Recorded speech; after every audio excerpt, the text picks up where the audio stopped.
Hey everyone, if you've been waiting on news about the $2,000 stimulus check, stop what you're doing and listen up. The Federal Reserve just released a report that changes everything we thought we knew about direct payments coming in 2025. And this isn't rumors or speculation. These are official documents that most people don't even know exist. I'm Mike, and I spent hours digging through dense Federal Reserve reports so you don't have to. What I found is going to surprise you, and it affects millions of families struggling right now. Before we dive in, hit that subscribe button because I break down these complex financial reports into simple English that actually helps real families. Let's get to the bottom line. What is the Federal Reserve really aiming for? According to the report titled Economic Impact Assessment of Direct Consumer Payments, the Fed has three key goals for 2025. First, they want to address what they call persistent economic vulnerability in American households. That's a fancy way to say millions are still struggling to pay rent, buy groceries, and cover basic needs. Second, they're focused on economic multiplier effects. Simply put, when people get stimulus money, they spend it fast on essentials, which pumps cash directly back into the economy.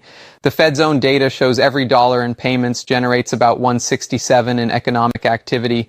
And third, and this is huge, they see stimulus payments as a way to stop what they call economic cascade failures. Here's the idea.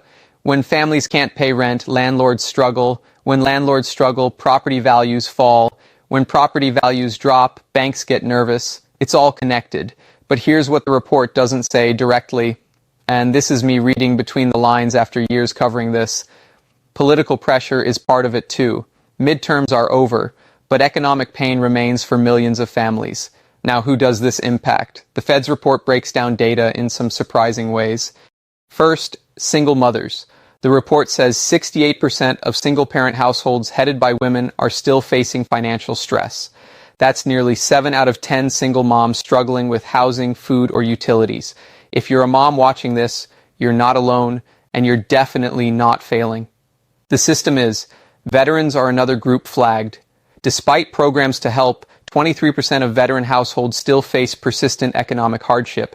That's almost 1 in 4 veterans struggling to make ends meet. Disabled Americans are also called out. Households with disabled members have 40% higher rates of economic instability compared to the general population. That's not a small gap, that's a crisis. The unemployed and underemployed are included too. While official unemployment rates look good, 8.2 million Americans are unemployed or stuck in part-time jobs because full-time work isn't available. But what really caught my eye is mention of emerging vulnerable groups. These are people who were once middle class, teachers, nurses, retail workers, who can't keep up with rent hikes and rising grocery prices. So, what's changing? Here's where it gets tricky, but I'll keep it simple. The Fed recommends what they call targeted economic interventions. Plainly, they want stimulus payments, but not like before. Instead of checks to everyone like in 2020 and 2021, they propose precision targeting. The report suggests focusing on groups like households earning under $40,000, families with kids under 18, people receiving disability benefits, and unemployed folks. The dollar amounts they discuss are $800 for individuals, $100 to $200 for heads of household, $400 per child. So a single mom with 2 kids could get about $2,000. And here's a key point. They're talking about making these payments recurring, not one time. The report suggests quarterly payments over a year, meaning every 3 months for 12 months. They also want to expand eligibility to include those who've had hours cut, medical debt, or housing displacement. When might this happen? The Fed recommends Congress act by the end of Q2 2025. That's June. If Congress moves, we could see payments start as early as August or September 2025. But here's the reality check. The report admits getting Congress to agree is complicated. There's bipartisan support for targeted relief.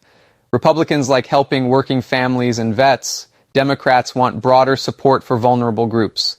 There might be common ground. But concerns about inflation and spending remain. Some say more stimulus could raise prices. Others say targeted aid helps stabilize the economy. Now, I don't want you to feel hopeless. There's good news here. The Fed is taking economic hardship seriously. This isn't politicians making empty promises, and it's economists saying struggling families need help. The report also shows previous stimulus worked. It kept millions housed, fed, and able to pay bills. And right now, more funding is going to programs like SNAP, housing help, and utility assistance. Plus, the report recommends expanding bridge programs, short-term aid to help families waiting for bigger relief. Many states are already rolling these out. For example, if you're behind on rent, emergency rental help might be available where you live. If utility bills are a struggle, energy assistance programs have been expanded in many states. The key is knowing where to look and how to apply. I have videos covering all these programs linked below. Look, waiting on government action is frustrating. I hear from families every day who need help now and can't wait for Congress. So here's what you can do while we wait. First, check your eligibility for programs that already exist.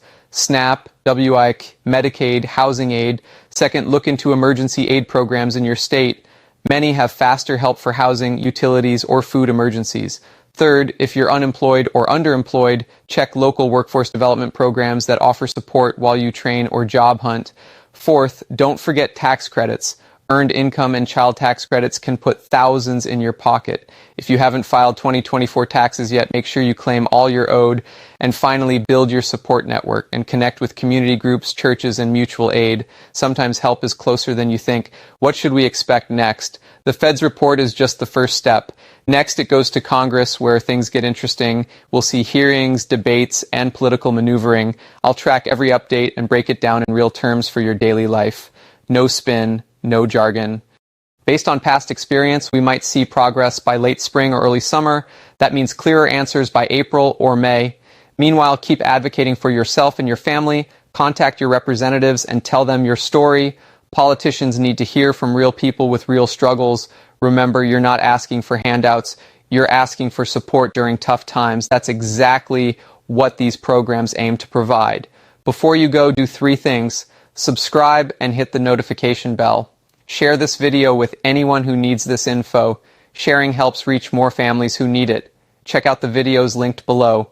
Guides to emergency aid, tax credits, and more. I know these are tough times, but you're not alone. Resources exist, people are fighting for you, and there is hope. Take care of yourselves and each other. I'll see you in the next video with more updates on programs and resources that can help you and your family. Don't miss out.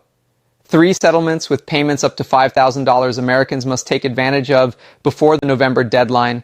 Class action settlements hit $42 billion last year, the third highest point in the last 20 years, according to data from Milberg. At least 10 of those settlements were worth $1 billion or more. There are also some considerable class action settlements that remain ongoing or have already been resolved in 2025. Many consumers are often unaware that they are eligible, and that's why it's so important that the following 3 class action settlements be kept in mind over the remainder of the year. The firm is accused of compromising names, addresses, phone numbers, birth dates, account passcodes, billing account numbers, and social security numbers. The alleged breaches were announced in March and July last year.